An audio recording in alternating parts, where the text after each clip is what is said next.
Hello guys, this is Surendra Kumar. अभियान IAS academy के YouTube channel पर आपका स्वागत है।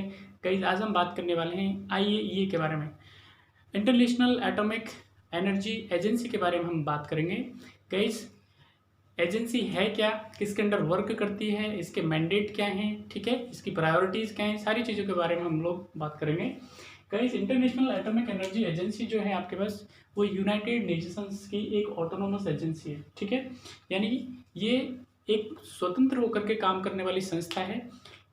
अगर हम बात करें इसके रिपोर्ट करने की, तो ये सिक्योरिटी काउंसिल के जो मीटिंग्स होती है उनको रिपोर्ट करती है, या सिक्योरिटी काउंसिल को रिपोर्ट करती है, और जनरल असेंबली को ये अपनी जो रिपोर्ट है वो देती है, यानी वार्षिक, जिसे विवरण बोलते हैं।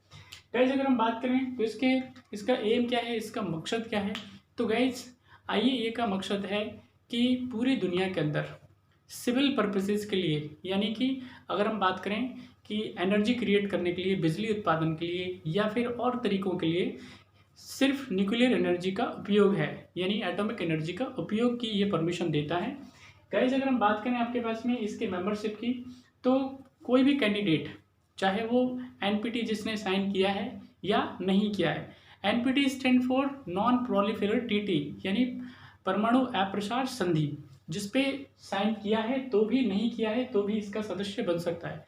तो गाइज, अगर बात करें हम इंडिया की, तो इंडिया एनपीटी पे सिग्नेटरी नहीं है, एनपीटी पे साइन नहीं किया है। उसका रीजन ये है कि भारत क्या मानता है, एनपीटी को भेदभावपूर्ण मानता है, तो इसलिए उन्होंने साइन नहीं किया है। बावजूद हम एनपीटी पे साइन ना करने के बावजूद भी हम क्या हैं, आपके आईएईए के मेंबर हैं। अब गाइस, बात आती है कि जैसे ही कोई नेशन या कोई कंट्री आईएईए का मेंबर बन जाता है, तो ऑटोमेटिक ही उसके जो सिविल एनर्जी से रिलेटेड जो रिएक्टर्स होते हैं वो सब उसकी निगरानी में या उसकी देखरेख में चले जाते हैं, ठीक है। तो आईएईए को पूरा एसेस होता है कि वो कभी भी किसी भी वक्त जा कर के जो मेंबर कंट्री है उसके सिविल जो पर्पसेस के लिए जो न्यूक्लियर रिएक्टर्स वर्क कर रहे हैं वहाँ पे जा कर के वो देखरेख कर सकती है, उनको सुपरवाइज कर सकती है, और उनको अपने हमेशा उनको अपने जो जितनी भी गाइडलाइंस होती है उनके अंडर वर्क करने के लिए फोर्स कर सकती है। कई जिसके बाद हम बात करते हैं कि इसका और मेन पर्पस क्या है, तो ये गाइस सबसे पहले बात करते हैं कि ये सेफ गार्ड इशू करती है, ठीक है। कि अगर बात करें आपके पास में, तो दुनिया में कई सारे कंट्री हैं जहाँ पे न्यूक्लियर एक्सीडेंट हुए हैं, ठीक है। चाहे हम फुकुशिमा की बात कर लें, चेरनोबिल की बात कर लें, ठीक है। हमारे इंडिया में भी कई जगह पे इस तरह की घटना, एक बारी अगर हम बात करें आपके पास में तमिलनाडु में होने के कई उसमें हमें अंदेशा मिले थे। तो ये क्या है, विशेष तौर पे सेफ गार्ड और पीसफुल यूज की क्या करता है, ये बात करता है। अब गाइस, हम बात करते हैं कि यूपीएससी में क्वेश्चन पूछा गया है, और यूपीएससी में जो 4 अक्टूबर 2020 को जो पेपर हुआ था, उसमें क्वेश्चन पूछा गया था कि आईएईए कुछ न्यूक्लियर रिएक्टर्स में अपना सुपरविजन रखता है, यानी उनको सुपरविजन में अपने अंडर रखता है, लेकिन कुछ को सुपरविजन में नहीं रखता। क्या रीज़न है? तो गाइस, आईएईए के अंडर सुपरविजन में आने का मतलब ये होता है कि हमें सिविल पर्पजेज के लिए जो यूरेनियम है, न्यूक्लियर एनर्जी के लिए अगर हमें किसी फ्यूल की ज़रूरत पड़ेगी तो वो यूरेनियम होता है। तो यूरेनियम जो होता है, हमें निर्बाध रूप से उसकी सप्लाई होती रहती है।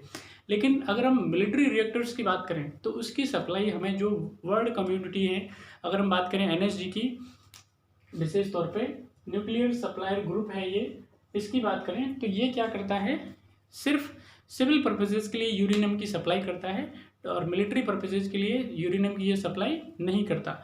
तो यहाँ से यूरेनियम की सप्लाई सिविल पर्पजेज़ के लिए हो सकती है। अगर हम बात करें आपके पास हमारे इंडिया के अंदर, तो अभी 26 जो रिएक्टर्स हैं हमारे यहाँ पे वर्किंग में हैं, और 26 रिएक्टर्स में से हमारा जो टारगेट है वो मेगावाट बिजली का है, ठीक है। 6780 मेगावाट जो बिजली का जो टारगेट है वो लगभग हम, मतलब इंस्टॉल की कैपेसिटी है हमारी। कई ये इस तरह से आपके पास में हम बात कर रहे थे आईएईए के बारे में। आईएईए क्यों अभी चर्चा में है, विशेष तौर पे हमारा पर्पज़ ये था इसको बताना, ना कि आईएईए के बारे में। आईएईए चर्चा इसलिए है क्योंकि गाइज अभी आईएईए और नीति आयोग ने मिलकर के इंडिया की जो एनर्जी के लिए एक विजन डॉक्यूमेंट्स इशू किया था, एक पूरा प्रॉपर एक जिसे विजन बोलते हैं एनर्जी के लिए, वो इशू किया था। और इस विजन की बात करें तो ये विजन जो है आपके पास में, ये था एनर्जी पॉलिसी रिव्यू, और ये इंडिया 2020, भारत 2020 उसके लिए जो एनर्जी पॉलिसी होगी उसका रिव्यू, ये रिपोर्ट का नाम था।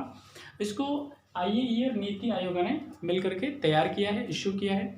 गाइस, जैसा कि विदित है कि इंडिया जो है दुनिया में सेकंड नंबर पे है जो कोल प्रोडक्शन की अगर हम बात करें, ठीक है। हमारे यहाँ पे अगर हम बात करें एनर्जी का तो तकरीबन 60% से ऊपर कई जगह पे आपको 74% मिल जाएगा। तो यहाँ पे जो कोल जो है आपके पास में कोयला है वो एनर्जी क्रिएट करने के लिए बिजली उत्पादन में इस्तेमाल होता है। कई इसके अलावा अगर हम बात करें आपके पास में तो हम दुनिया में थर्ड कंट्री हैं, ठीक है, जहाँ पे आपके पास में विशेष तौर पे जो एनर्जी कंजम्पशंस की बात की जाती है, ठीक है। अगर हम फ्यूल की बात करें तो सेकंड कंट्री हैं हम लोग दुनिया में जो फ्यूल कंज्यूम्स करते हैं और बाहर से मंगाते हैं। चाइना इसमें अभी भी फर्स्ट नंबर पे है।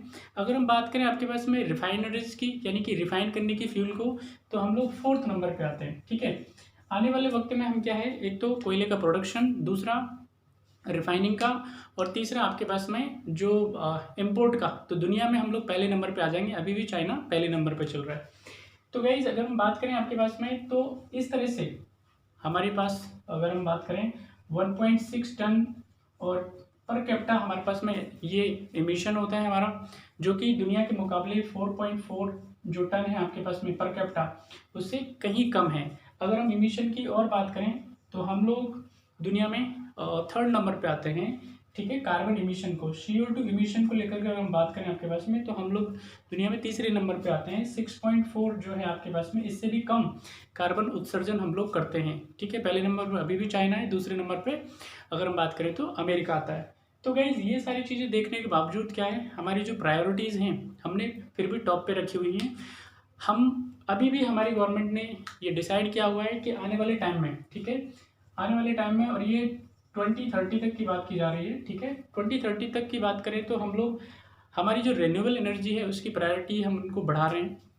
हमारी गवर्नमेंट ने बोला है कि 40% जो है हम लोग कार्बन में, या हम कहेंगे कि आपके पास में जो traditional energy, fossil fuels based energy, उसमें कट करेंगे आने वाले कुछ सालों के अंदर, ठीक है ना गाइस। तो ये विशेष तौर पे IAEA के बारे में और IAEA के विजन डॉक्यूमेंट्स के बारे में था, जो इंडिया के लिए या इंडिया की जो एनर्जी की ज़रूरतें हैं उनके सेफ गार्ड है, ठीक है।